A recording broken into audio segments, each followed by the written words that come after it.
মহাবতার নরসিংহা নিঃসন্দেহে এটি একটি অসাধারণ সিনেমা। তবে সিনেমাটি দেখে কিছু ভক্তের মনে কৌতূহল জেগেছে, কারণ আমরা অনেকেই জানি যে ভগবান নরসিংহ যখন হিরণ্যকশিপুকে বধ করার পরেও ক্রুদ্ধ হয়েছিলেন, তখন মহাদেব স্বয়ং সরব অবতার ধারণ করে ভগবান নরসিংহকে শান্ত করেছিলেন। কৌতূহল এটাই যে সিনেমায় দেখানো হয়েছে ভক্ত প্রহ্লাদ ভগবান নরসিংহকে শান্ত করেছিলেন। তাহলে আমরা কোন ঘটনাকে সত্য হিসাবে ধরে নেব? আসলে এর প্রকৃত সত্য হলো দুটো ঘটনাই সঠিক। এ বিষয়ে বিস্তারিত জানতে হলে আমাদের জানতে হবে ব্রহ্মাদেব সম্পর্কে।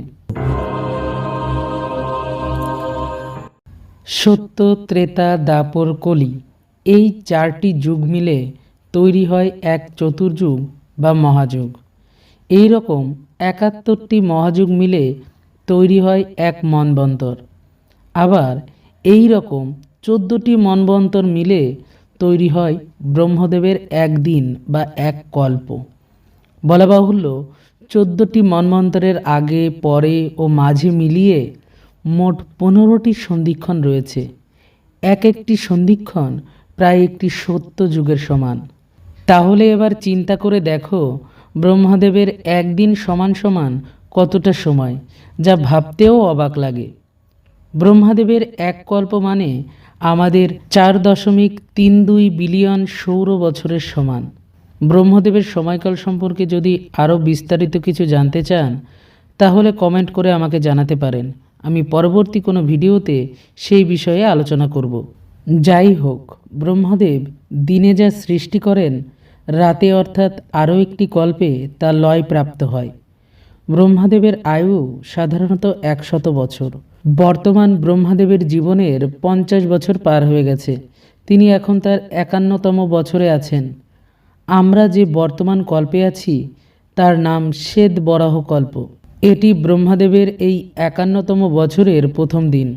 এই শ্বেত বরাহ কল্পের আমরা এখন ৭ম মন্বন্তরে আছি, অর্থাৎ ৬টি মন্বন্তর পার হয়ে গেছে। এই ৭ম মন্বন্তরের ২৭টি চতুর্যুগ ইতিমধ্যেই শেষ হয়েছে। আমরা বর্তমানে ২৮তম চতুর্যুগের শেষ যুগ অর্থাৎ কলিযুগে আছি। মানে এই শ্বেতবরাহ কল্পের প্রায় ৪৫৪টি মহাযুগ প্রায় শেষ হয়ে গেছে। এবার আসি মূল বিষয়ে। যখন যখন ধর্ম সংকটে পড়েছে, তখন তখন ভগবান শ্রীবিষ্ণু অবতার রূপ ধারণ করে ধরাধামে এসেছেন এবং সংকট মোচন করেছেন।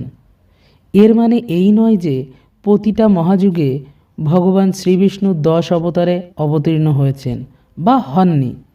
প্রয়োজনে কখনো বেশি বা কখনো কম। অর্থাৎ প্রকৃত সত্য হলো, যখন যে পরিস্থিতি তৈরি হয়েছে তখন তিনি সেই অবতারে অবতীর্ণ হয়েছেন।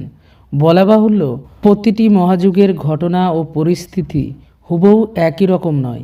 যেহেতু শ্বেত বরাহ কল্পের প্রায় ৪৫৪টি মহাযুগ প্রায় শেষ হয়ে গেছে, তাই আমরা ধরে নিতেই পারি কোনো একটি মহাযুগে ভগবান নরসিংহকে শান্ত করতে হয়তো ভগবান শিবের সরব অবতারের প্রয়োজন হয়েছিল।